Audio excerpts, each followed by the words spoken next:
Can we give a big round of applause to our host, Jennifer? Thank you so much for opening your home. This is our 183rd one of these. Can you believe it? I keep a running tally, and this weekend we've got 7 of them. Can you believe it? There's 4 tomorrow, or 3 tomorrow and 4 on Sunday, I think it is. And I just want to very briefly give a shout out to our staff who's here. Hunter is here actually taking photos, and Shaheen and others. Thank you for doing such a great job. They're working extraordinarily hard. I think we've got the best team I could ever possibly imagine for a congressional campaign. We've sort of got theater in the round here today. Try to say hi to everybody.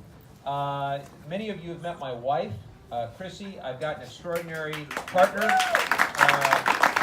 She's knocked on some of your doors, and she wishes that she could be here. Right now she's with the kids, and as soon as I'm done here, I'm going to go see them. We live right down the street here in San Juan Capistrano, in the Pacifica San Juan community, right off Camino Las Ramblas. I love South Orange County. I'm from South Orange County. My parents are San Juan residents. I grew up and went to Saddleback Valley Unified Schools back when it was called El Toro. That's where we lived. We moved there when I was very young. Now it's Lake Forest. My dad still calls it El Toro. And eventually wound up going to Stanford. And I got very active in politics, both on campus and real politics. And then wound up going to do something called the Coro Fellowship. Got very interested in public service. And then went to Duke for law school, so I hope there's no UNC, North Carolina fans here. I'm sorry in advance. And then after I graduated from Duke, I became an environmental attorney and a clean energy advocate. And I went to work. I went to work for a law firm and then in-house to 2 clean energy companies, helping to grow the clean energy economy, the jobs of the future that I believe are so critical to the future success of this district and our country. Being able to get things done with regard to clean air, clean water, a cleaner beach, getting the nuclear waste off our coast at San Onofre, all while creating great jobs. That's what I want to do in Congress. And Wayne Gretzky, you remember the great hockey player, he said, skate to where the puck is going to be, not where it is today. That's what I think we need to do in our district. The 49th district is an incredible place. We've got 52 miles of coastline. All the way from Dana Point Harbor at the northern end of the district, all the way down to UC San Diego. We've got amazing coastal cities. We've got some great inland communities as well. We have an amazing innovation economy, biotechnology, life sciences, clean energy technology, information technology. That is the lifeblood of our local economy. We need to do everything we can to have a member of Congress who's going to roll up their sleeves and get things done for this community and solve problems, not create more problems. Are you ready for somebody who's going to go and do something in our district? So I've been involved in clean energy. I've also been involved in local politics. I used to run the Democratic Party of Orange County back when I was a lot younger. And things have changed a lot. Growing up in South County, seeing where we were and where we are today, was pretty amazing that President Obama decided that his very first stop in the 2018 campaign cycle was here in Orange County, because we've got 4 races here, all of which are close. Ours is one we must win. Yes. I'll tell you, we've got to win. And I've got some great things to share in that regard. In June, the primary, you probably remember, was crazy. There were a lot of candidates, 16 candidates on the ballot, 4 Democrats on the ballot. If you added up the votes for the 4 Democratic candidates on the ballot, collectively, we got 51.5% of the vote. Pretty amazing, a majority of the vote. The way we did that is twofold. Number one, we got a lot of people to vote that normally don't vote during an off year. They'll only vote during a presidential year, but they know the importance of this election. They know that there are fundamental reasons they need to vote in November as well. Because I believe, and I think many of you believe, that our country at its core is better than what we're seeing in Washington, D.C. And that was on display this week, where we saw what I thought was a circus. Regardless of your political party or your affiliation, we deserve better than the circus that we're seeing. And I'll answer plenty of questions at the end. Hold the questions, I'll get to it, I promise. But what I want to see is basic respect for our democracy, for our institutions, for our free press, for our independent judiciary. I want to get back to the fundamentals of what makes our country great to begin with. Treating people with respect and dignity. Those are the values that my grandparents and my parents taught me. Those are the values that my wife and I are teaching our two children, age 6 and 4. We have a 6-year-old little boy who goes to San Juan Elementary, and you can applaud San Juan Elementary, and a 4-year-old little girl who, as soon as she's ready, will also go to San Juan Elementary, assuming that I think they'll let her in. My son is in the language immersion program learning Spanish. Pretty cool. Pretty cool. And we teach them some very basic things that are not very complicated, but a 6-year-old and a 4-year-old can understand them. He can understand them. Number 1, tell the truth. Tell everybody the truth. Don't lie. Number 2, don't bully. Don't bully other people. Number 3, respect everyone. Number 4, now for my 6-year-old, he has homework. Can you believe it? They give a 6-year-old homework every night. We say, do your homework. Be prepared. So don't lie, don't bully, respect people, and do your homework and be prepared. If we can expect that out of our 6-year-old and our 4-year-old, don't you all think we ought to be able to expect it out of our leaders in Washington?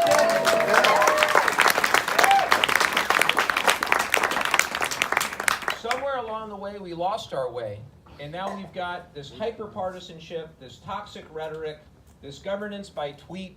I don't know where it all went off the rails, but I want to be part of the people who come in to try to do something about it in our own way.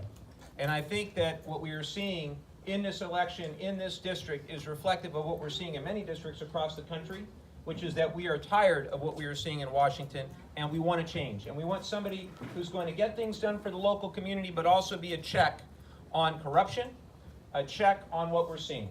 And that's what I intend to do. I am tired of the dark money in politics. I am tired of all the 2 sets of rules that they want, one for those at the very top, the well-connected and the influence peddlers, and one for the rest of us. I want to see a tax system that benefits people across the economic spectrum, not just those at the very top. And don't let my opponent say that their side is fighting to lower your taxes when you look at what their tax bill actually did to the working families of this district because of the state and local tax deduction being capped, because of the mortgage interest deduction being limited. For most people in this district, taxes have gone up, not down. Those are just the facts. And if you haven't seen your tax bill for 2019, go consult with your accountant. My wife is a CPA. And for families like ours, and a lot of families who traditionally have voted Republican in this district, if they haven't already seen their bill for next year, they're in for a rude awakening. What we need instead are tax policies that benefit everybody across the spectrum. People who deserve to have those tax cuts are not just those who are going to send jobs overseas, not just those who are going to do stock buybacks, but those across the spectrum, not just those who benefit at the very top. So if it wasn't clear, I'm a supporter of economic opportunity for all and for trying to fight inequality whenever we can. One key area of that in this district is healthcare. There are too many people that I talk to every single day. It literally is every single day. There's at least one person I talk to who is concerned about being able to pay their bills if they get sick or if they have a trip to the emergency room because their deductibles are too high, their out-of-pocket expenses are too high. And I think it's the moral issue of our time. If we do not cover people with quality and affordable care, we're going to be in real trouble. And the so-called American Health Care Act that Trump wanted to pass, one of the things they wanted to do is jack up premiums for those in their 50 to 64 age group by as much as 5 times. I want to see those costs of health care come down for people between 50 and 64. I want to see Medicare expanded to more people to cover more things for people in that 50 to 64 group. We need for our seniors to retire with dignity and decency. We don't need to blow a huge hole in the deficit.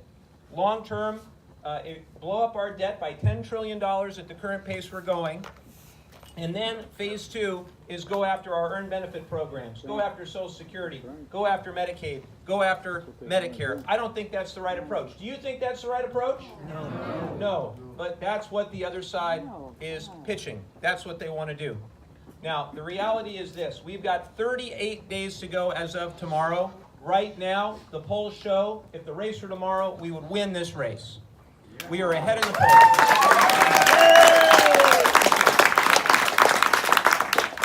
The New York Times has us up by 10 points with a very low percentage of undecided, 8%. The website 538.com gives us a 91.7% chance to win. That's pretty good. But what I will say is I will not predict anything other than that we will outwork the other side. We will do everything possible over the next 38 days to knock on every door, make every call, speak to every voter, have every house party. We will do all of that hard work, and at the end, it will pay off in a big way. We have created a foundation to this point, a great campaign team, 3 offices across this district, one right down the street in San Clemente off Calle Negocio, right by City Hall, in the Surf Rider building. If you're at all interested in volunteering, that's where you can go. Or for your friends in Oceanside, or for your friends in Solana Beach, we have offices there as well. Literally thousands of volunteers are engaged in moving forward and winning this race. And I want to go over the next 38 days as hard as we can go, and then we'll wake up on November 7th knowing we gave it our all, knowing that we had no regrets, knowing that we tried to stand up for this country. And I always go back, and I'll close by saying this. My grandparents came to this country with virtually nothing. On one side of the family of Eastern European descent, my grandfather served in World War II in the Army Air Force. They started a carpet and drapery business. They wanted to call it Levin Interiors. This is in Los Angeles in the 1950s, after World War II. They found they couldn't call it Levin Interiors because of anti-Semitism in the 1950s in Los Angeles. I never thought that was right. So do something for me. When you see our family name on a sign or a button or a banner or a television advertisement or in your mailbox or eventually on the ballot in about 10 days, don't think of me, think of my grandfather and think of my grandmother, because I do. Think of the sacrifices that they made. On the other side of the family, this is the part you wouldn't guess unless you knew me. My mom and her parents came from Mexico. They were Mexican immigrants. And my grandmother was only 3 years old when she got here. My grandfather was 11 years old. They didn't have any money. They didn't speak any English. All they did was work and work and work. And my grandfather became a distributor for Wurlitzer jukeboxes. Everybody remember Wurlitzer jukeboxes? And from that, they had 5 daughters, all of whom graduated from college. My mom became the first in the family with an advanced degree, got a master's degree from the Art Center College of Design, and then became the first female toy designer at Mattel Toys, all those years later. My mom's parents taught me something important. My mom likes to call them the dreamers of their time, because they really were. What they all taught me, all of my grandparents, was that this country is about celebrating our diversity, about celebrating those differences between us that make us uniquely American, all part of this greater American story. Whether it's our country of origin, our race, our religion, our gender, our sexual orientation, these are differences that we celebrate that make us unique. Not differences upon which to try to drive wedges and earn short-term political points through toxic rhetoric designed to divide us and drive us apart. So I know that there are more of us that wish to unite than wish to divide. I know that's true in Orange County. I know that's true in San Juan Capistrano. I know it's true all throughout this district. We are better than what we're seeing. What made America great in the first place was celebrating one another. So we are going to come together over the next 38 days. We're going to stand up for our values as Americans. We're going to fight for this country again. And with your help, we're going to flip the 49th district. We're going to take back the House, and we're going to fight for our democracy again. Thank you so much for having me.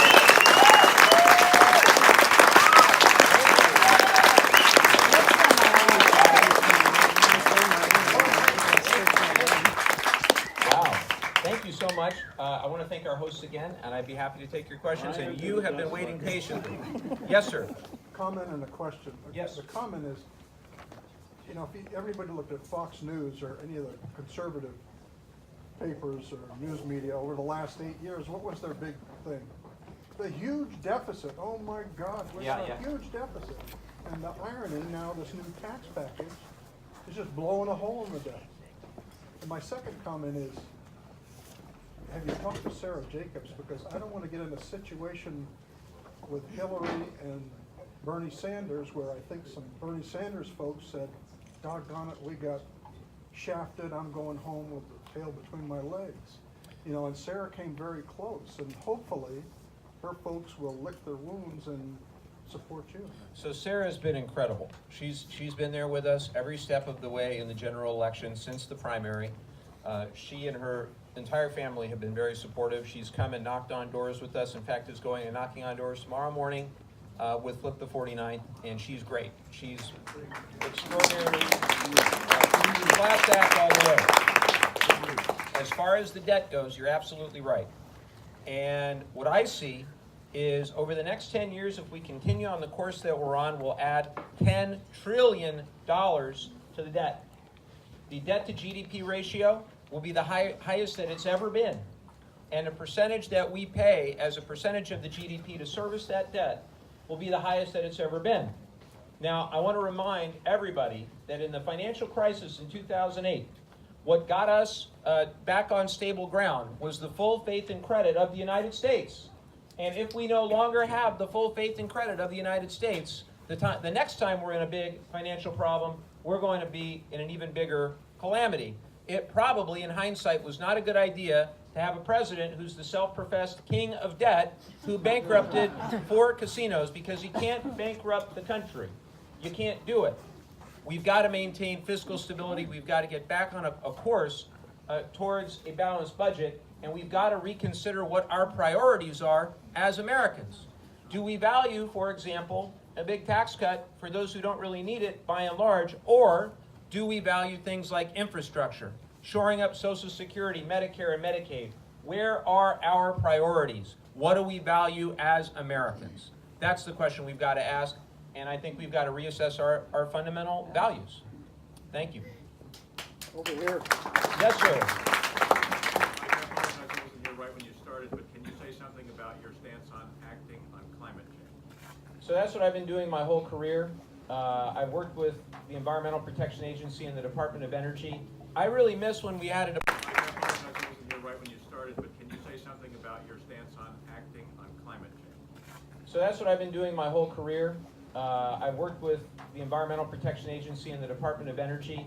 I really miss when we had a Department of Energy that fought for renewable energy, and I miss when we had an Environmental Protection Agency that believed in environmental protection. And this should not be a partisan issue. If you go back to the formation of the Environmental Protection Agency, who was the president? Richard Nixon. Richard Nixon. California had a big problem with smog, right?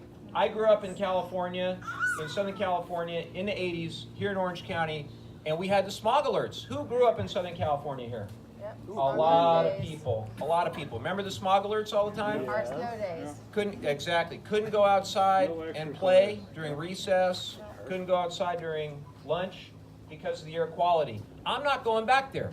I am not going back there. What we did, if you all remember, we had a Republican governor, Ronald Reagan, at the time, and we had a waiver from the Federal Clean Air Act. We had Nixon as president and Reagan as governor, and we were still able to get that federal waiver from the Clean Air Act in order to set stricter emission standards than they had at the federal level. We dramatically reduced the emissions from gasoline. We put in things like catalytic converters in our cars, and we dramatically improved the power plant emissions and the building efficiency. We did all that in California, and guess what? Well, we protected the environment. We also have grown the economy.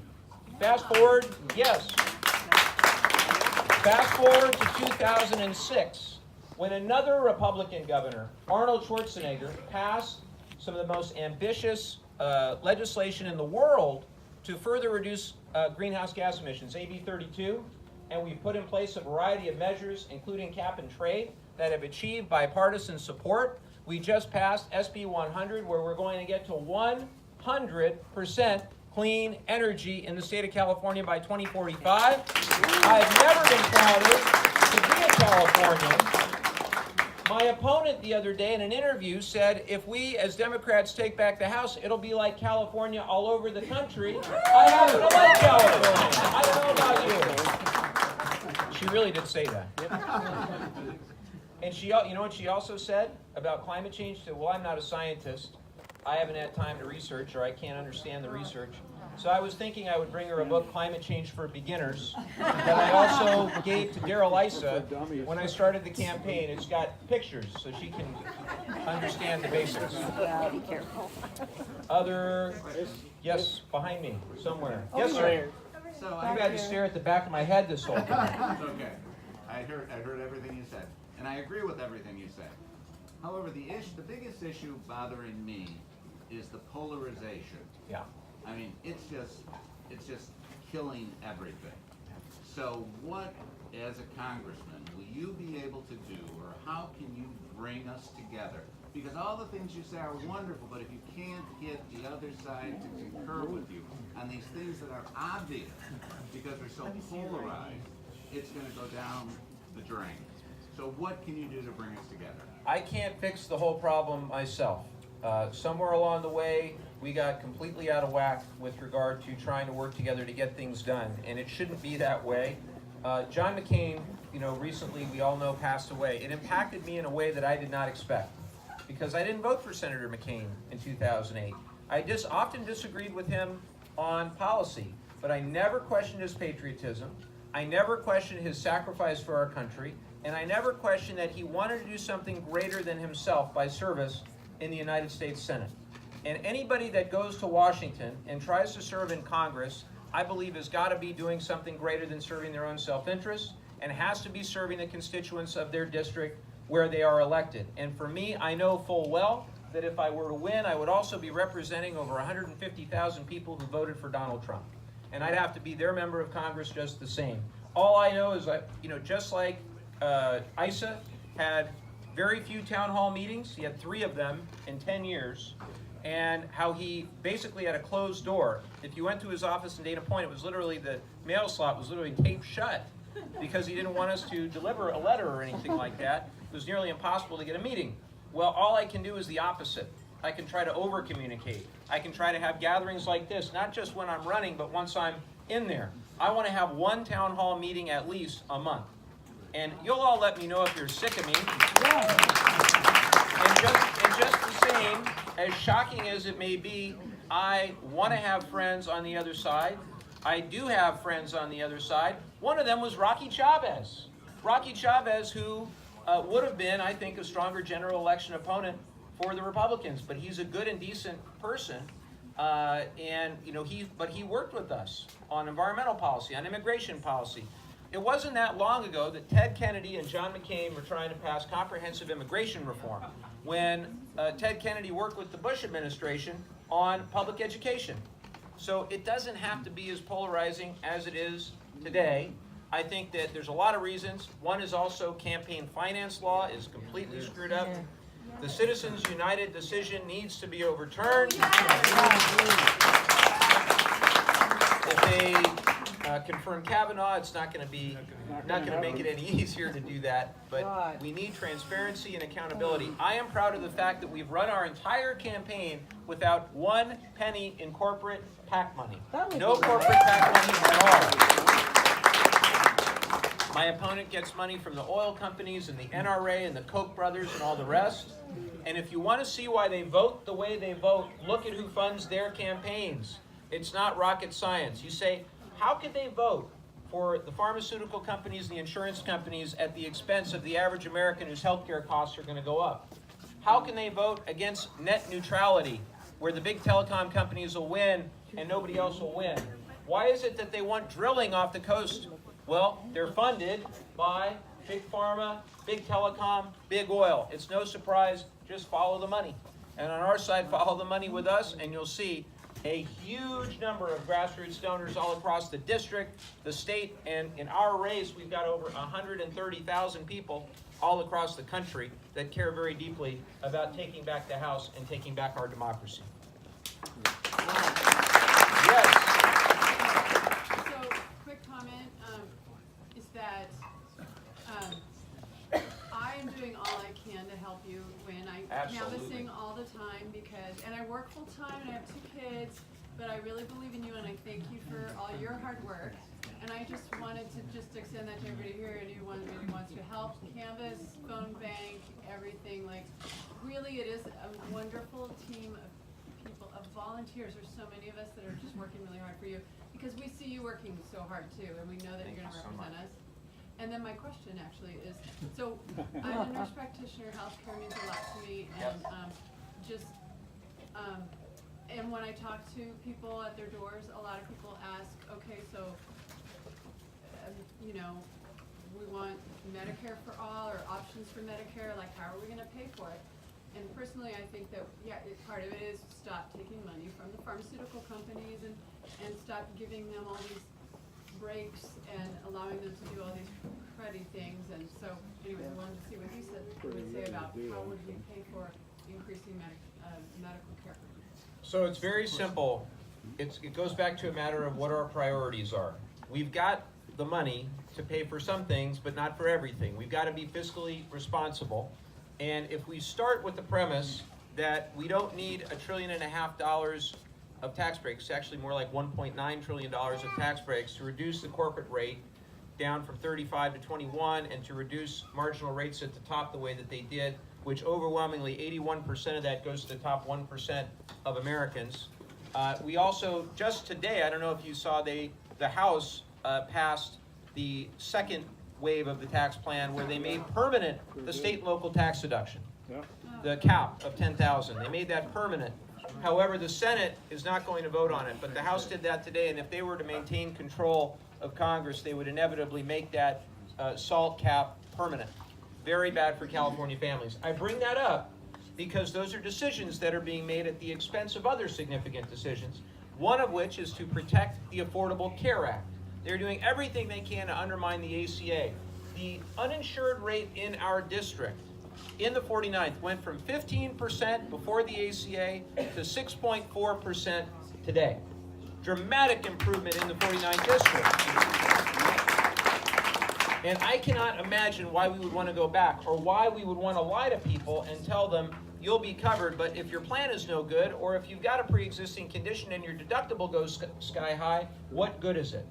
And what you need to know about my opponent is, in the legislature, she voted on 5 separate occasions to remove protections for those with pre-existing conditions. Yep. She voted against women's health, against mental health, and against coverage for those with pre-existing conditions time and time and time again.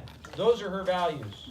I have different values. I want to see quality and affordable health care for everyone in this country. And on the path to getting there, we've got to first protect the Affordable Care Act. We've got to negotiate prescription drug prices so that we actually get a significant reduction in prescription drug prices. It can be done tomorrow if we had the political will to overcome the pharmaceutical lobby.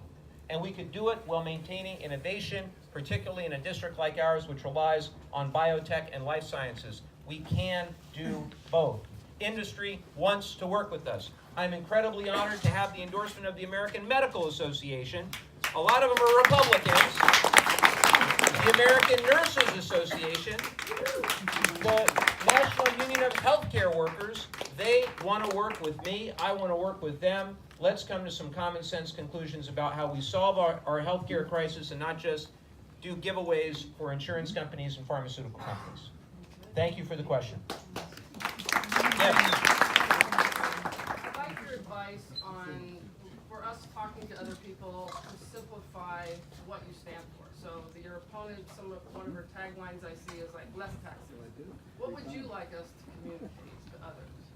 I would say, number one, we want to have a cleaner environment. We want to protect our environment. We want to have great public schools. We want a tax policy that works for everybody, not just those at the top.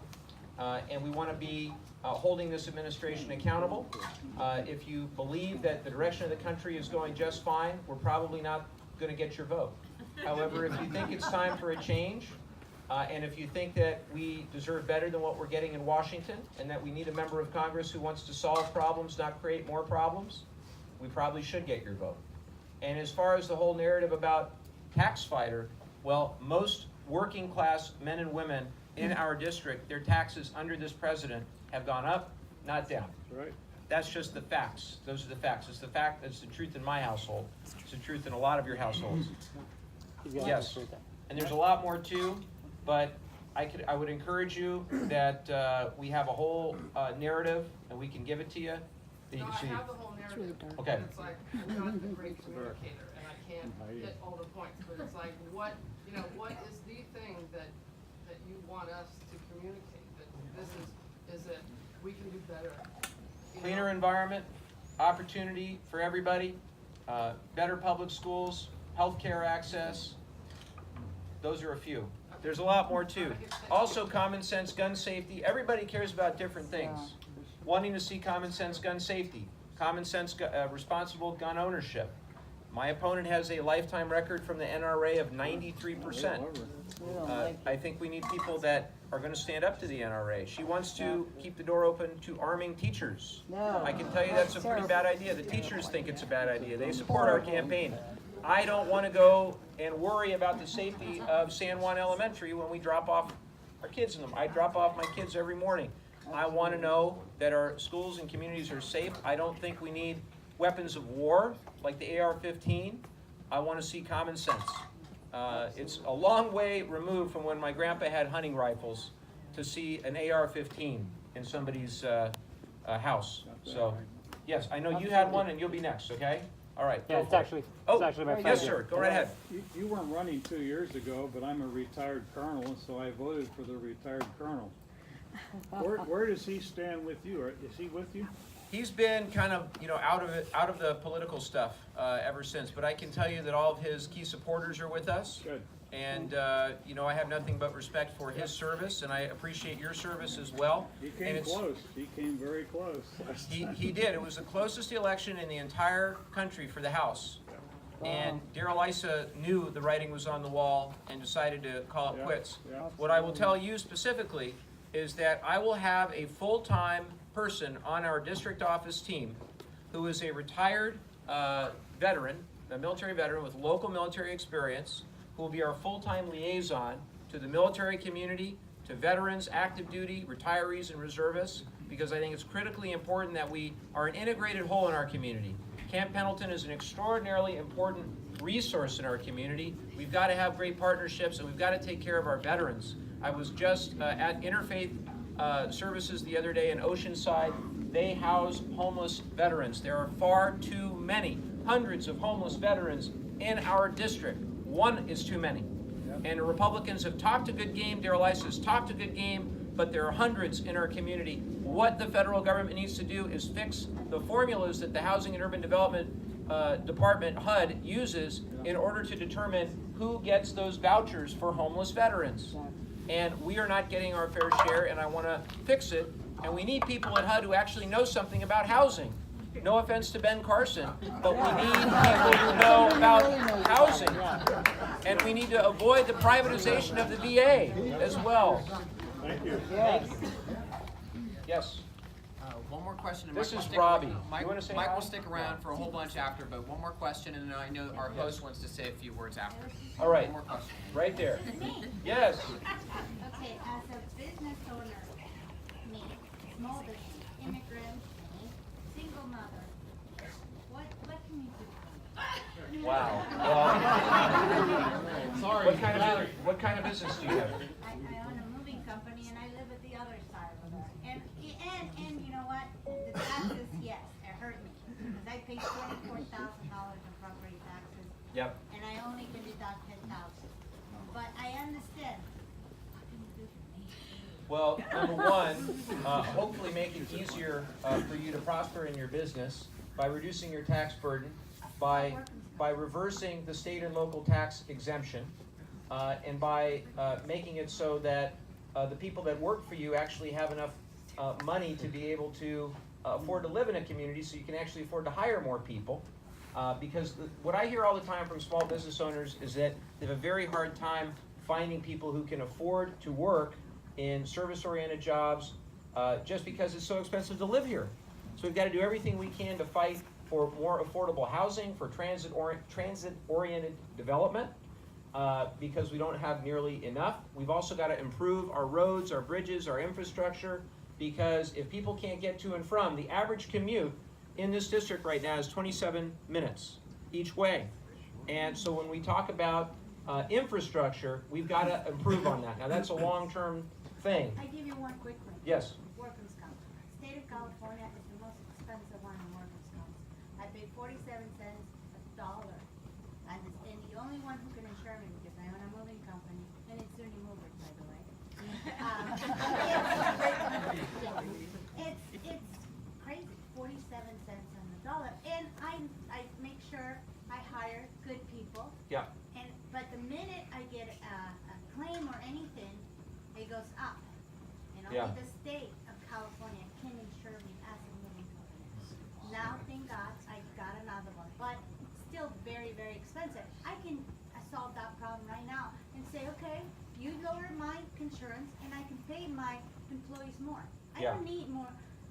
The roads are there, I pay everything. I need lower workers' comp.